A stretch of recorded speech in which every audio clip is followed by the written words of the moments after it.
Hello students, my self engineer Harman Sekhon और ये आपका ऑटोमोबाइल इंजीनियरिंग का बोथ का सब्जेक्ट है।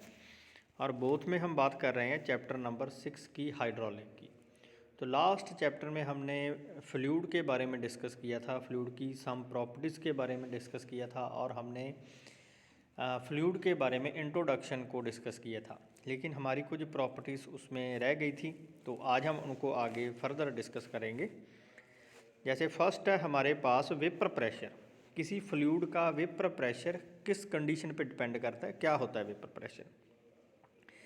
When ever a liquid is heated in a closed vessel filled up to a certain level. जब हम ये हमारे पास एक क्लोज्ड वेसल है तो एक लेवल पे हम लिक्विड फिल कर लेंगे अपने क्लोज्ड वेसल में, कंटेनर में, और उसे हीट करेंगे। The vaporise get accumulated and exert a particle pressure on the liquid surface which is known as vapor pressure of liquid। और जब हम उसको हीट करना स्टार्ट कर देंगे तो उसका जो प्रेशर है वो इंक्रीज़ होना स्टार्ट कर देगा। प्रेशर इंक्रीज़ होने से उसके जो पार्टिकल उनकी मूवमेंट स्टार्ट हो जाएगी। ठीक है, जैसे हमने पढ़ा है pressure is directly proportional to temperature. हमारे चार्ल्स लॉ में हमने इसे स्टडी किया है। As molecular activity increase with temperature, vapor pressure of liquid also increase with the temperature। जब मॉलिकुलर एक्टिविटी बढ़ गई, मॉलिक्यूल्स ने मूवमेंट करना स्टार्ट कर दिया क्लोज्ड वेसल में, तो मॉलिकुलर मूवमेंट ने क्या किया, उसका जो प्रेशर भी इंक्रीज कर दिया। तो प्रेशर डायरेक्टली प्रोपोर्शनल हुआ टेम्परेचर के। If the external absolute pressure imposed on the liquid is reduced by some mean to such an extent that it become equal to less than the vapor pressure of the liquid। अगर हम externally absolute pressure उसका decrease कर दें तो उसके साथ हम इसके ऊपर कुछ इफेक्ट डाल सकते हैं, तो हम वेपर प्रेशर को रिड्यूस कर सकते हैं। The boiling of the liquid starts whatever to be the temperature. और जब एक सबसे पहले जब लिक्विड को गर्म करना स्टार्ट करते हैं तो उसकी एक पहले सेंसेबल हीट होती है, फिर उसके बाद उसकी सैचुरेशन हीट स्टार्ट हो जाती है। तो जब सैचुरेशन हीट स्टार्ट होती है तो उसकी स्टेट चेंज होने लग जाती है। जो स्टेट चेंज होगी वो उसको लिक्विड को बॉयल करना स्टार्ट करेगी। तो बॉयलिंग के साथ क्या होगा, उसके वेपर बन जाएंगे। फिर when mercury has a very low vapour pressure, इसमें हम मरकरी को एक बेसिक लेवल मानकर चलेंगे क्योंकि मरकरी का जो वेपर प्रेशर है सबसे लो है। And hence it is an excellent fluid to be used in a barometer, इसीलिए हम उसको बैरोमीटर में यूज़ करते हैं। Benzene has a high vapour pressure, और जो बेंजन लिक्विड है उसका जो हाई वेपर प्रेशर है। तो नेक्स्ट है हमारे पास च्यूजन। च्यूजन एक तरह का लिक्विड के पार्टिकल का आपस में संबंध होता है, जैसे स्टडी करते हैं। Cohesion means intermolecular attraction between the molecules of same liquid. Liquid हमारे पास क्या है, मान के चलो हमारे पास पेट्रोल है, तो पेट्रोल नंबर ऑफ मॉलिक्यूल से बना है।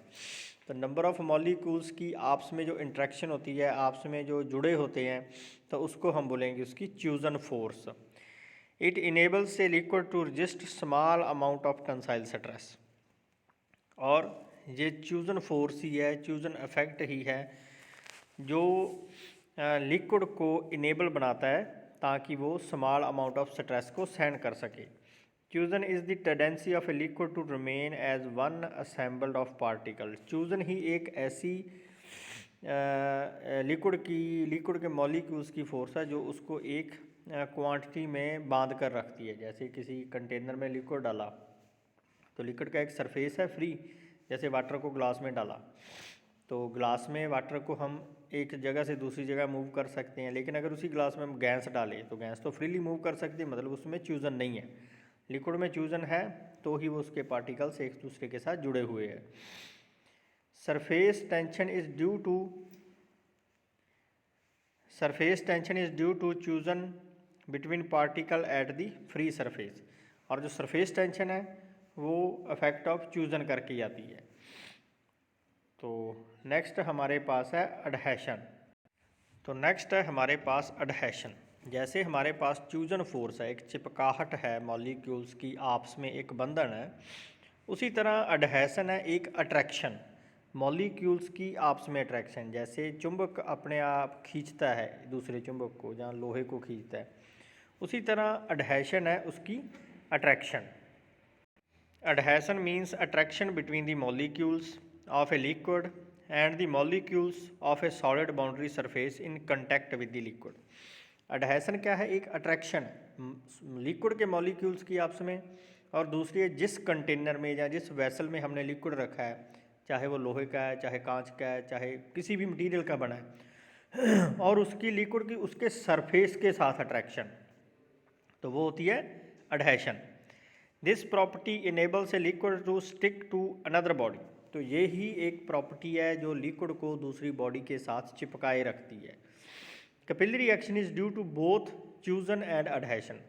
जो हम आगे स्टडी करेंगे कैपिलरी एक्शन के बारे में, जैसे पाइप में जो पानी फ्लो करता है उसका सरफेस कैसा होता है, तो वो जो कैपिलरी एक्शन है वो डिपेंड करता है फ्यूजन और अडहेशन फोर्स के ऊपर। Water possesses both fusion and adhesion due to fusion as it remain a continue mass and due to adhesion it wets the surface of solid with which it come in contact. जो water particle होते हैं उसके both fusion and adhesion effect होते हैं। Fusion की वजह से वो कंटिन्यू फ्लो करता रहता है पानी हमारा, जैसे किसी भी ग्लास में से पानी नीचे फेंक कर देखो तो फ्लोर पे वो फ्लो करना लग जाएगा। जैसे नहरों में पानी आता है, दरिया में आता है, तो वो क्या इफेक्ट है? वो फ्यूजन एंड अडहेशन है उसका, और अडहेशन की वजह से वो चिपका रहता है और वेटनेस जो छोड़ता रहता है, गीला करता रहता है सरफेस को। तो mercury on the other hand process the property of fusion only. जो हमारी मरकरी होती है जो थर्मामीटर में यूज़ की जाती है, उसका सिर्फ अफेक्ट होता है फ्यूजन का, मतलब उसकी सिर्फ मॉलिक्यूल को पकड़ने की ही फोर्स होती है।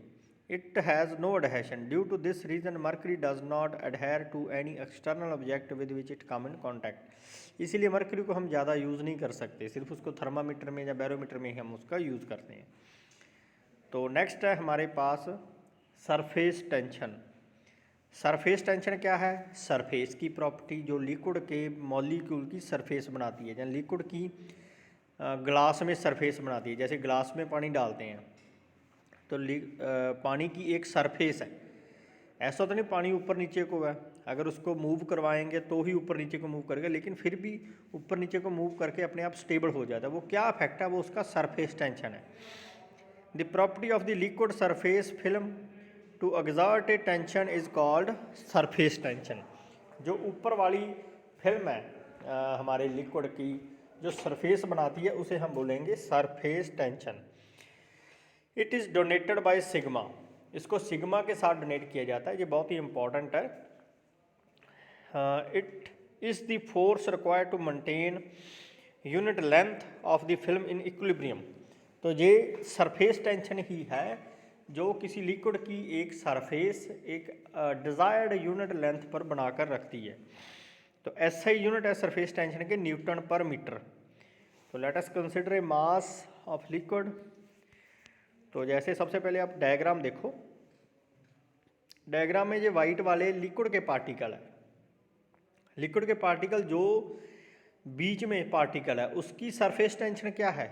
आउटसाइड को फोर्स लगाता है, वो हर एक साइड को इक्वल फोर्स लगाता है। लेकिन जो पार्टिकल सरफेस के बिल्कुल ऊपर है, टॉप पे है, उसकी जो इंटरनल फोर्स है वो सिर्फ इनवर्ड को है, नीचे को है, ऊपर को नहीं है। इसीलिए जो लिक्विड की प्रॉपर्टी है सरफेस टेंशन, वो ही लिक्विड को सरफेस बनाने में मदद करती है। The molecules which are below free surface are attract equally in all direction. जो मॉलिक्यूल बीच में पड़े है उसकी जो अट्रैक्शन है ऑल डायरेक्शन में सेम है by the other molecules, so thereby it maintain equilibrium. इसीलिए जो पार्टिकल है वाटर के या लिक्विड के वो इक्विलिब्रियम में है। But at the interface between liquid and a gas, for example we say a free surface, और जो मॉलिक्यूल फ्री सरफेस पे है, टॉप लेयर पे है, उनकी सिर्फ जो अट्रैक्शन है वो डाउनवर्ड को है, लिक्विड साइड को, गैस साइड को नहीं है। तो इसीलिए उनकी जो सरफेस बनती है, only downward force will act on the molecule due to attraction of the molecules below it, so upward and downward force get unbalance. इसीलिए अपवर्ड और डाउनवर्ड फोर्स अनबैलेंस हो जाती है और डाउनवर्ड फोर्स ज़्यादा होती है, इसलिए उसका सरफेस बन जाता है। Due to this reason the liquid surface acts like a thin film under tension. It is due to the reason first, a thin object like a thin blade or needle float over the surface or of liquid. जो surface बनती है liquid की वो thin बनती है, उसकी small surface tension होती है, इसीलिए जो थिन ब्लेड है और नीडल है फ्लोट करने लग जाता है on the top surface of liquid. A glass or any container is filled is slightly more than its capacity. तो इसी सरफेस टेंशन की वजह से हम अपना ग्लास या हमारा कोई भी कंटेनर है उसको इसकी कैपेसिटी से थोड़ा ज़्यादा भर सकते हैं, क्योंकि उसने ऊपर निकलने के बाद भी अपनी जो इंटरनल सरफेस टेंशन की वजह से अपनी सरफेस क्रिएट कर लेनी है। The surface of droplet of liquid contract from all sides. और जो ड्रॉपलेट्स ऑफ लिक्विड की वो कंट्रैक्ट होती रहती है फ्रॉम दी ऑल साइड से। तो नेक्स्ट है हमारे पास surface tension decrease as the temperature rise. अगर हम लिक्विड का टेम्परेचर राइज करेंगे तो उसकी सरफेस टेंशन के ऊपर इफेक्ट पड़ेगा, वो डिक्रीज हो जाएगी। The surface tension of water in contact with air varies from 0.0736 newton metre at 19 degree Celsius to 0.0589 newton metre at 100 degree Celsius. ये उसकी वेरिएशन है। Organic liquids have less surface tension than water. और जो other organic liquids है जैसे हमारे कोई oil हो गए तो उसकी जो सरफेस टेंशन है वो स्मॉल है वाटर से। Mercury has a value of about 0.49444 newton पर metre at the normal temperature. Here a given some different case to calculate surface tension. तो हमारे पास हम फार्मूलाज है सरफेस टेंशन को निकालने के। Surface tension of liquid droplet P bracket में pi r square और bracket close is equal to sigma 2 pi r. तो सिग्मा हमारे पास क्या आ गया फिर वो है पी आर अपॉन 2। तो P क्या है हमारा pressure intensity inside the droplet, और R क्या है रेडियस ऑफ ड्रॉप, और सिग्मा क्या है हमारा सरफेस टेंशन का जो फार्मूला। तो surface tension on A hollow soap bubble, जो हमारा सोप का बबल होता है उसकी सरफेस टेंशन हम कैसे निकालेंगे। P pi r square is equal to 2 sigma 2 pi r. Sigma is equal to P R upon 4। यहाँ पर 4 आ जाएगा क्योंकि बबल हमारा हॉलो है, उसके 2 सरफेस बन गए। Surface tension of liquid jet P2RL is equal to sigma 2L, क्योंकि इसकी कुछ लेंथ भी है। तो सिग्मा हमारे पास क्या आ गया is equal to PR। L क्या है लेंथ ऑफ लिक्विड जेट। तो नेक्स्ट है हमारे पास कैपिलरी। कैपिलैरिटी भी बोल सकते हैं हम इसे, और कैपिलरी एक्शन भी बोल सकते हैं। Capillarity is a phenomena by which a liquid rise into a thin glass tube above or below its general level. Capillary एक एक्शन है, एक फोर्स है जिसकी वजह से जो लिक्विड है किसी भी पाइप में राइज करता है। जैसे थर्मामीटर में लिक्विड क्या है हमारे पास मरकरी है। तो जब वो एक टेम्परेचर सस्टेन करता है, हम अपना बॉडी का टेम्परेचर चेक करते हैं तो उसमें जो मरकरी है वो ऊपर को जाना स्टार्ट हो जाता है। तो वो क्या एक्शन है, वो है capillary. The phenomena is due to combined effect of fusion and adhesion of liquid particles. तो ये इफेक्ट पड़ता है किसकी वजह से, लिक्विड पार्टिकल के फ्यूजन और एडहेशन की वजह से। तो हमारे पास इसके सम टर्म्स दी गई हैं जिसे हम स्टडी करेंगे। Let R is equal to radius of capillary tube in metre. हमारे पास कैपिलरी ट्यूब है, उसका रेडियस है। पहले हम डायग्राम देख लेते हैं इसकी। ये हमारी कैपिलरी ट्यूब है, ठीक है। R क्या है इसका रेडियस। तो नेक्स्ट है हमारे पास theta, angle of contact of water surface. Theta क्या है एंगल है। H क्या है height of capillary rise. Height of capillary rise height है जो लिक्विड राइज करेगा उसमें। सिग्मा क्या है surface tension force for unit length in a newton metre. Surface tension के बारे में हमने अभी स्टडी किया है। W क्या है, weight density in a newton पर मीटर की क्यूब। तो D क्या है, diameter of capillary tube in metre. तो ये हमारे पास कैपिलरी ट्यूब है। सबसे पहले हमारे पास R है, इसका रेडियस, D है इसका डायमीटर, एडहेशन और फ्यूजन फोर्सेज है हमारे पास। H क्या है, हाइट, हाइट किसकी है, जो लिक्विड उसमें राइज करेगा, कितनी हाइट तक राइज करेगा। और थीटा क्या है हमारे पास, ये एंगल दिया गया है, ठीक है। थीटा लेस देन है π/2 के, मतलब 90 डिग्री से कम है। तो नेक्स्ट है हमारे पास, इसको निकालने का फॉर्मूला है, now upward surface tension force is equal to weight of water column in the tube. Upward force है जो, और अपवर्ड सरफेस टेंशन है, लिक्विड राइज करना स्टार्ट करेगा। अगर किसी भी कंटेनर में आपने वाटर डाला, उसमें एक पाइप रख दो, तो पाइप में लिक्विड अपने आप ऊपर आना स्टार्ट हो जाएगा एक लेवल तक। ऐसा नहीं भी उसमें से बाहर ही आ जाएगा पानी, लेकिन एक लेवल तक उसमें जो लिक्विड है राइज करेगा। वो इफेक्ट है कैपिलरी का। Pi D sigma cos theta is equal to किसके है, weight of water column in the tube, कितना वेट उस ट्यूब में राइज हुआ है वाटर का। π/4d² into H into W, W weight है, H हाइट है, जितना राइज हुआ। तो हाइट कितना राइज हुआ फिर, 4 sigma cos theta upon WD। तो ये हाइट का फॉर्मूला आ गया हमारे पास। For water and glass theta is equal to 0। अगर हमारे पास वाटर है या ग्लास का मटीरियल है तो उसके लिए थीटा 0 है, तो कॉस 0 इज इक्वल टू होता है 1 की। तो हमारे पास फॉर्मूला क्या बचा, 4 sigma upon WD। Hence capillary rise of water in glass tube is equal to 3 sigma upon WD। तो सॉरी 4 सिग्मा अपॉन WD आएगा, ये 3 क्लैरिकल मिस्टेक है। When the fluid used in other than water, then capillary rise H is equal to 4 sigma cos theta upon SWD। S क्या है, specific gravity of liquid, जिसको हम मानकर चलेंगे। Capillary rise in expressed in metre और millimetre. For mercury के लिए theta हमारे पास है 130 डिग्री, बिकॉज इंफ्यूजन एडहेशन इसकी नहीं होती है। तो अगर वाटर है हमारे पास तो हाइट हम कैसे निकालेंगे, 4 सिग्मा अपॉन WD। तो ये हमारे पास मर्करी के लिए जो कैपिलरी का एक्शन बनेगा ऐसा बनेगा। अगर हमारे जार में, हमारे कंटेनर में मर्करी भरी हुई है तो उसमें हम एक पाइप रखेंगे, तो उस कैपिलरी में क्या होगा, जो मर्करी ने राइज करना ट्यूब में, वो ज़्यादा राइज नहीं करेगा, एक कम हाइट तक राइज करेगा। Similar the diameter of tube greater will be the capillary rise. अगर ट्यूब का डायमीटर ज़्यादा है तो कैपिलरी राइज ज़्यादा होगा। In order to avoid a correction for the effect of capillary in manometer used for measuring pressure, tube of diameter 6 mm और more should be used. तो capillary का यूज़ होता है प्रेशर को मेज़र करने में, मैनोमीटर में फ्लो का पता करने के लिए वाटर का, तो इसमें इसका मेन यूज़ होता है। तो मैक्सिमम हम इसका डायमीटर यूज़ कर सकते हैं 6 mm, और मोर उससे थोड़ा ज़्यादा भी हम यूज़ कर सकते हैं। तो नेक्स्ट है हमारे पास कंप्रेसिबिलिटी।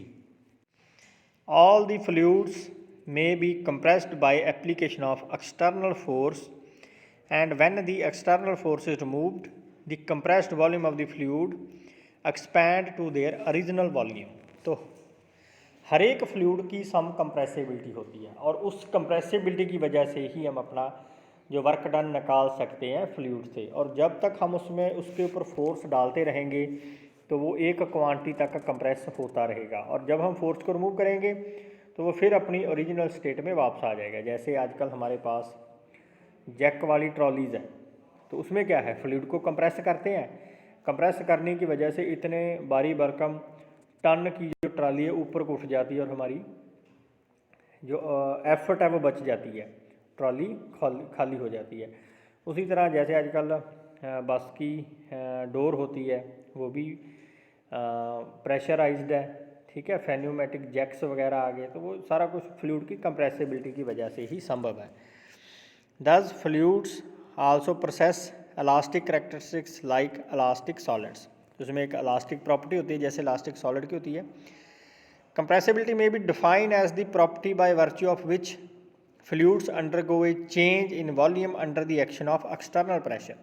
तो हम कह सकते हैं कंप्रेसिबिलिटी एक प्रॉपर्टी है लिक्विड की, जिसकी वजह से हम उसकी वॉल्यूम को चेंज कर सकते हैं by the application of external pressure. It decrease when the increase in pressure of fluid, और ये डिक्रीज होती जाती है जैसे जैसे हम फ्लूइड का प्रेशर बढ़ाते जाते हैं. Compressibility is equal to 1/K. K is equal to bulk modulus of elasticity. तो K का फार्मूला हमारे पास है stress upon volumetric strain, change in pressure upon change in volume upon original volume. Since say rise in pressure always cause a decrease in volume, dV is always negative, and the minus sign is include the equation to give a positive value of K. तो अगर हम pressure ज़्यादा बनाते जाएंगे तो उसकी volume जो है डिक्रीज़ होती जाएगी. तो अगर नेगेटिव साइन आ गया तो जो K की वैल्यू है वो पॉजिटिव आ जाएगी. Air is about 20,000 time more compressibility than water. Air की जो कंप्रेसिबिलिटी है 20,000 गुना ज़्यादा है वाटर से. And water is 100 time more compressible than steel. और जो वाटर की कंप्रेसिबिलिटी है, जो हमारी स्टील होती है, स्टील से 100 टाइम ज़्यादा है. तो इसीलिए हम लिक्विड का as a pneumatic jack, pressurise jack, hydraulic jack में हम इसका यूज़ कर सकते हैं. तो आपका जो लेक्चर समाप्त होता है आपका. तो thanks to all of you. Thank you.